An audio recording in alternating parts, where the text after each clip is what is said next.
কেন মেজবতী আমার কথা বিশ্বাস হচ্ছে না তোমার? আমরা সত্যি বলছি গো, আমরা ঘুমোচ্ছিলাম। বলো বলো না, আমি আর গুবলুর বাবা সত্যি অঘরে ঘুমোচ্ছিলাম কিচ্ছুতে। এই তো পিকু ঝিলমিলা তো ছিল। বল তোরা বল না, বল তোরা টের পেয়েছিলি কিছু? পেয়েছিলিস টের?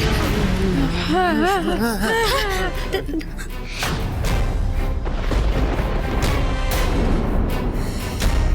দিবাকর, চোর তো চুপি চুপি আসেনি রে, সদর দরজার কড়া সমেত তালা ভেঙে ঢুকেছে। সেটা তো নিঃশব্দে হতে পারে না।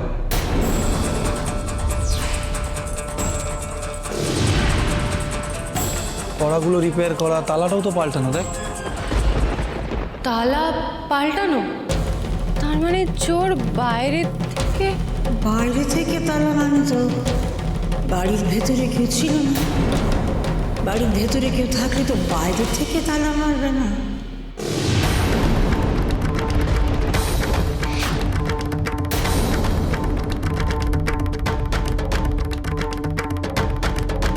পিকু, ঝিলমিল, তোরা কোথায় গেছিলি? হ্যাঁ পিকু, আমাকে সত্যিটা বল। কিরে বল। আমি আসলে আমি বন্ধুদের বাড়িতে গেছিলাম, পড়তে গেছিলাম। আমি পড়তেই গেছিলাম, আসলে সামনে পরীক্ষা তো সেই জন্য। সেজ বৌমা,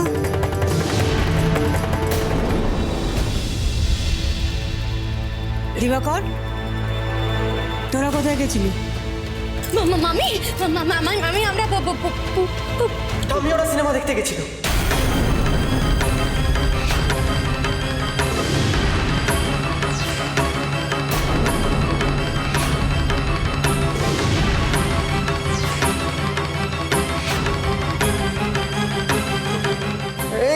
এই দেখো ওদের সিনেমার টিকিট।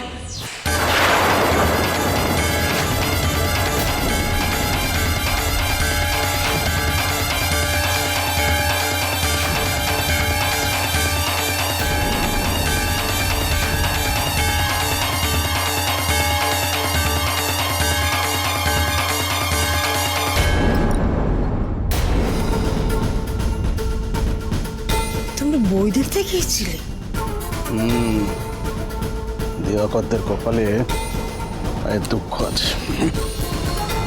হ্যাঁ ঠাম্মি, আমরা কিন্তু বেরোতে চাইনি। হ্যাঁ, আমরা বেরোতে চাইনি। ওরাই আমাদেরকে জোর করেছিল। ওরাই আমাদেরকে বললো যা বাইরে গিয়ে ঘুরে।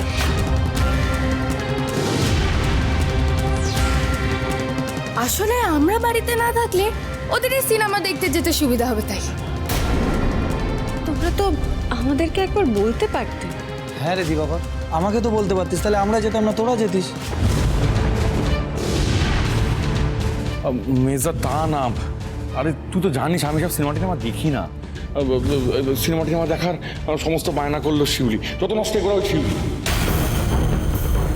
আমি হ্যাঁ, তা আমি, তুমি তো বায়না করলে। মেয়েটা জানিস তো কেউ অবুজের মতো বায়না করে, আর ওই সিনেমা দেখবো করে পাগল করে দিল, মাথার পোকাটা নড়ে গেল, মনে হয় দুঘা। দিবাকর, খবরদার দিবাকর, ভুল তোমারও হয়েছে। শিউলিকে মারার কথা বলছো কোন মুখে?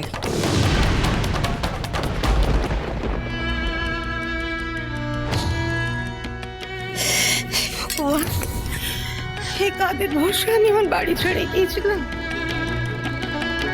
কাদের ভরসায় আমার সংসার আমি ছেড়ে গিয়েছিলাম? কি বলে আমাদের ঈশ্বর, তুমি কেমন বউ আমাকে জোটালে গো? হ্যাঁ, আমাকে তো এরা ঘটি মাটি চাটি করে দিয়ে শেষ করে দেবে। চোর এসে চুরি করে গেছে, চোর আর কি চুরি করবে? সব থেকে বড় চোর তো এরা।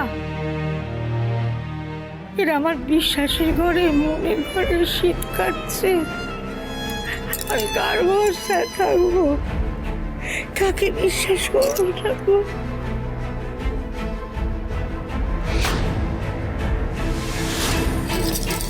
শিউলি, যা আগে মায়ের পা ধরে ক্ষমা চা, আগে নাক্ষর দে, যা। মামি গো, আমাকে ক্ষমা করে দাও মামি, তুমি বিশ্বাস করো, আমি বুঝছো।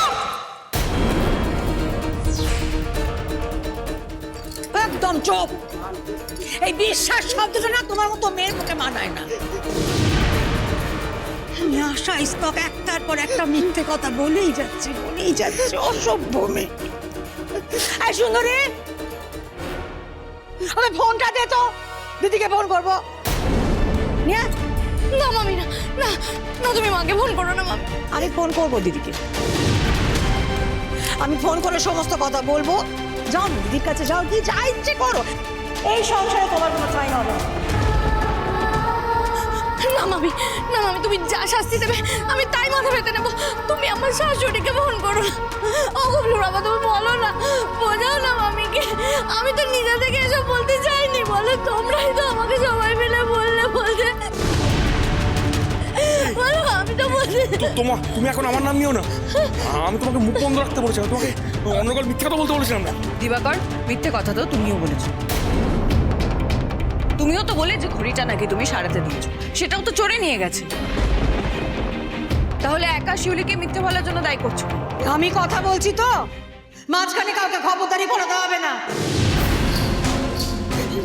আমি খবরদারি ফলাচ্ছি না মা, আমি শুধু এটুকুই বলছি যে বাড়িতে চুরি। থামো, ওদের কথা সব শুনে তো দেখলাম সংসারের কি হাল হলো। এখন থেকে সংসারে যা হবে তার শেষ সিদ্ধান্ত নেবে এই মহেশ্বরী। সুন্দরী, ফোনটা এই যে গো পিসিমা, তোমার ফোন।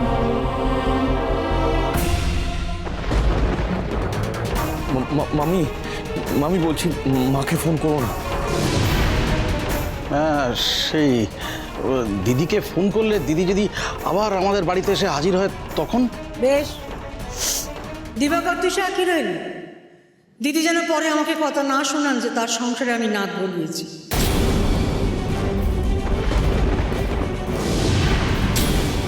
কিন্তু তোর বউকে আজকের অপরাধের শাস্তি আমি দেবই।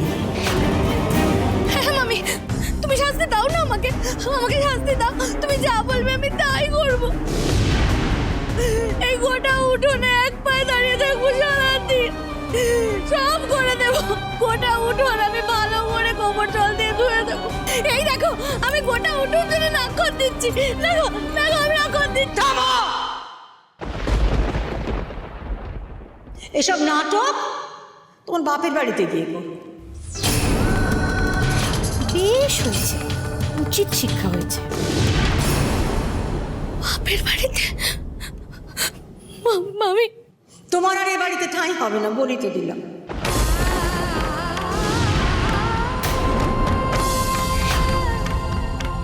আর তুমি দিদিকেও ফোন করতে বারণ করছো, তাহলে তো একটাই জায়গা পড়ে থাকছে, তোমার বাপের বাড়ি। তোমাকে সেখানেই যেতে হবে।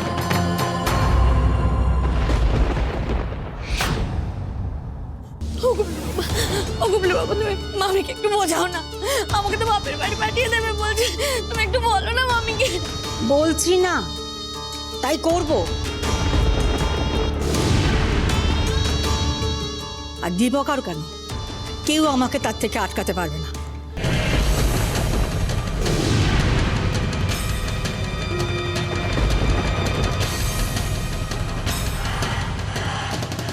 শঙ্কর, তুমি এবারও কিছু বলবে না? মা, আমি বলছিলাম কি, তোর বউ তোর মার বিরুদ্ধে তোকে কানে ফুসমন্ত দিল, আর তুই মার বিরুদ্ধে কথা বলতে চলে এলি। সেসব দিন অনেক আগে পেরিয়ে এসেছিল। ও পথ আমি আর মারাবো না, নিজে বুঝে নে। তোর বউকেও ভালো করে বুঝিয়ে দে। আহা মেজবু, তোমার স্মার্ট মেগিরি ফলানো চিরকালের মতো ঘুচে গেছে।